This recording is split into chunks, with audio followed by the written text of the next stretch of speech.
তোমরা যেটা মনে করছো সেটা নয়, ঠিক আছে। আজকের কথা বলো বাংলাদেশের শান্তির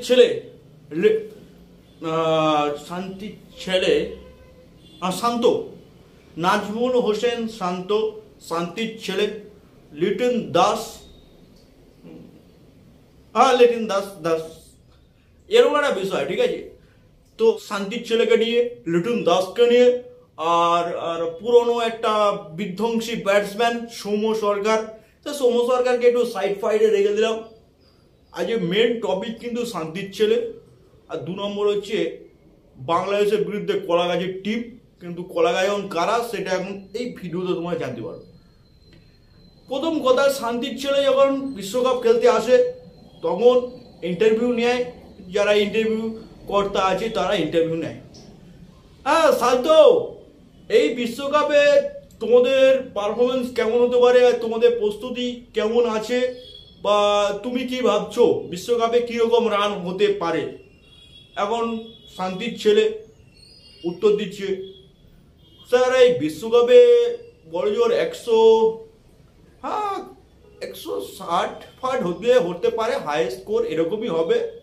তোমরা যেটা আইপিএলে দেখেছো 250, 200, 190 এরকম রান হবে না, কারণ ইন্টারন্যাশনালে সব বড় বড় টিম খেলবে, আর আইপিএলে বাংলা সব ছোটখাটো টিম খেলছে, যারা বাংলাদেশ, পাকিস্তান এরকম লিগগুলো খেলে যারা বেরোয়, মানে ওই যারা ওই ইন্টারন্যাশনাল থেকে রিটার্ন নিয়েছে সেই সব প্লেয়ারগুলো খেলে। কিন্তু আইপিএলে তার থেকেও মানে সবে কোলের বাচ্চা এরা গিয়ে খেলা করছে, এরকম স্কোর হতে পারে না। এখন শান্তির ছেলেকে কি করে বোঝাবো, এই টি-20 বিশ্বকাপের প্রথম ম্যাচই মানে 194 রান। কোন টিম করছে? কানাডা, ইউএসএ তো আবার 197 করেছে, এদের থেকে 3 রান বেশি। এখন শান্তির ছেলের কাছে প্রশ্ন এটাই, এখন 194 রান হলে তো হবে না। ও তো প্রেডিকশন করে রয়েছে 160 রান, 30-40 রান এক্সট্রা হচ্ছে, কি করে চেস করবে। আর মেন কথা হচ্ছে এখন 10 দিন পড়ে আছে, এই 30 রানটা কি করে মেক আপ করবে সেটা নিয়ে খুব ভাবনা চিন্তা চলছে। 2 নম্বর পয়েন্ট, শান্তির ছেলে মুখে চামচ নিয়ে জন্মায়নি, সোনার চামচ নিয়ে জন্মেছে। খালি চামচ নিয়ে যদি জন্মাতো তাহলে টিম থেকে নিশ্চয়ই বেরিয়ে যেত। এই আবার 3টে ব্যাটসম্যানকে নিয়ে আবার মোটামুটি বিরাট কোহলির সাথে তুলনা হয়।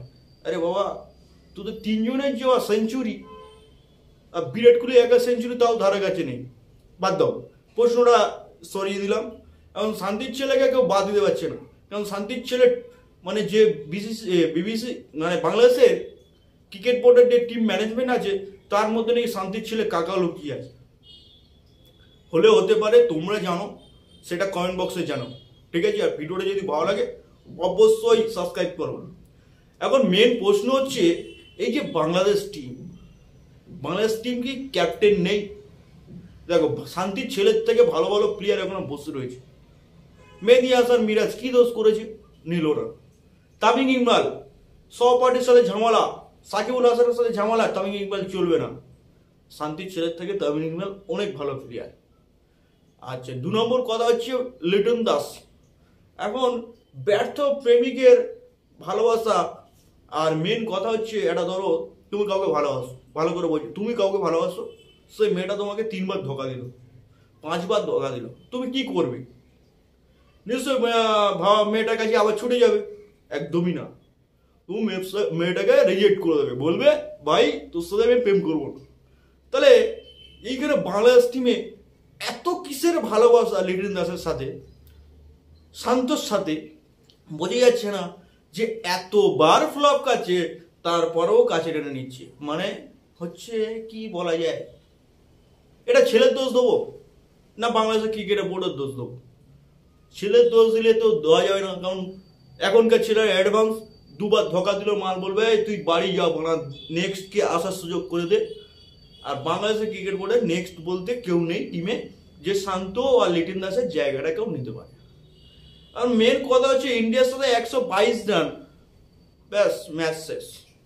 শান্তির ছেলে 0, লিটন কুমার দাস 8 বলে 6, সৌম্য সরকার 2 বলে 0। আচ্ছা, এরা খেলবে বিশ্বকাপ?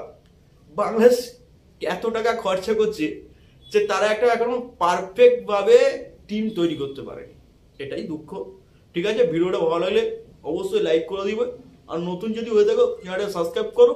নেক্সট ভিডিওতে তোমার সাথে দেখা হচ্ছে। শান্তির ছেলেকে নিয়ে বেশি কিছু বললাম না, নাহলে বা বলবে তো ভিডিও দেখবো না, আমার কলা গাছে ভিডিও দেখবো। Thank you so much.